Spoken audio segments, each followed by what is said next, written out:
జూబ్లీహిల్స్ ఇప్పుడు మన మాగంటి గోపీనాథ్ గారి మరణానంతరం ఇప్పుడు ఉప ఎన్నిక వస్తుంది.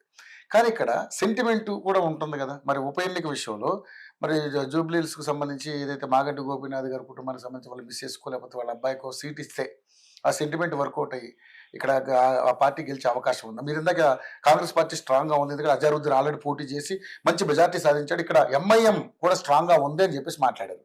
సో ఎలా ఉండబోతుంది మరి బీజేపీ కూడా దుబ్బాక ఏమైంది సార్? గెలిచిందా? గెలిగా రామలింగారెడ్డి భార్య వెంకటరెడ్డి గారు మాజీ మంత్రి పలుసార్లు ఎన్నికయ్యాడు. ఇది మన ఖమ్మంలో దాని సుజాత్ నగర్ పేరు కాన్స్టిట్యూన్సీ చేంజ్ అయింది కదా. ఇప్పుడు ఈయన పొంగులేటి గారు ఉన్నారు కదా, అది అదే అది కదా. కొన్నిసార్లు గతంలో ఎవరైతే చనిపోతారో ఏదైనా ఇన్సిడెంట్ అయితేనో వాళ్ళ పర్ఫార్మెన్స్ మంచుకుంటే పోటీ పెట్టిన సంఘటనలు ఉన్నాయి. కానీ దాన్ని టీఆర్ఎస్ ఉల్లంఘించింది. వెంకటరెడ్డి గారు చనిపోయిన ఖమ్మంలో పోటీ పెట్టింది. తుమ్మల గారిని అప్పటికే ఎమ్మెల్యే చేసి మంత్రి చేసి మళ్ళీ ఎమ్మెల్యే అయింది కదా, మీకు తెలుసు కదా. సో ఇక్కడ అతని కుటుంబ సభ్యురాలకు ఇచ్చిన యునానిమస్ వదిలిపెట్టే క్వశ్చనే లేదు. కాంటెస్ట్ అనేది పక్కా, సానుభూతి అనేది లేదు.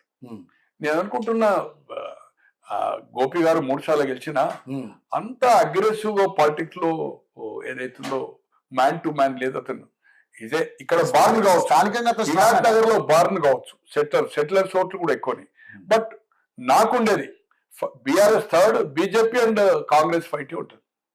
బీఆర్ఎస్ కానీ అతను స్ట్రాంగ్ గా ఉన్నాడంట కదా సార్, లీడర్ అక్కడ బాగా 2 సార్లు గెలిచిన ఫ్యామిలీ మెంబర్స్ అప్పుడు ఇన్వాల్వ్ లేదు కదా. వాళ్ళ వైఫ్ సన్నో వాళ్ళకి ఇంకెవరో బ్రదర్స్ అంతా ఆయన చూసుకున్నాడు కదా.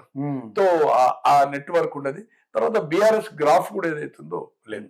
మైనార్టీ ఓట్లు మెయిన్ ముస్లిం మైనార్టీ ఉంది కనుక will be the educated vote కూడా కాంగ్రెస్ కే ఫర్గా ఉంటుంది. బీఆర్ఎస్ కాంగ్రెస్ ప్లాన్ చేసుకుంటే లేదు. ఇంకొకటి ఏమైతుందంటే అజర్కే టికెట్ వస్తే మంత్రి అవుతాడు, ఒక యాక్టివిటీ ఉంటుంది. మైనార్టీస్ సాలిడారిటీ ఎంఐఎం కూడా నేను అనుకోను కన్విన్స్ చేస్తే కూడా ఎంఐఎం కూడా వ్యతిరేకం చేయదు.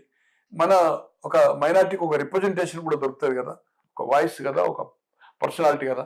మన పార్టీ కూడా ఏదైతుందో డ్యామేజ్ కాదు, మన ఇమేజ్ కూడా డ్యామేజ్ కాదు అనేది అనుకుంటారు కదా. పెద్ద వాళ్ళకు వ్యతిరేకంగా పోయి ఓల్డ్ సిటీల్లో రేపు కాంగ్రెస్ మంత్రి అయిన తర్వాత గ్రూపులు పెట్టే రకం కూడా కాదు ఆయన.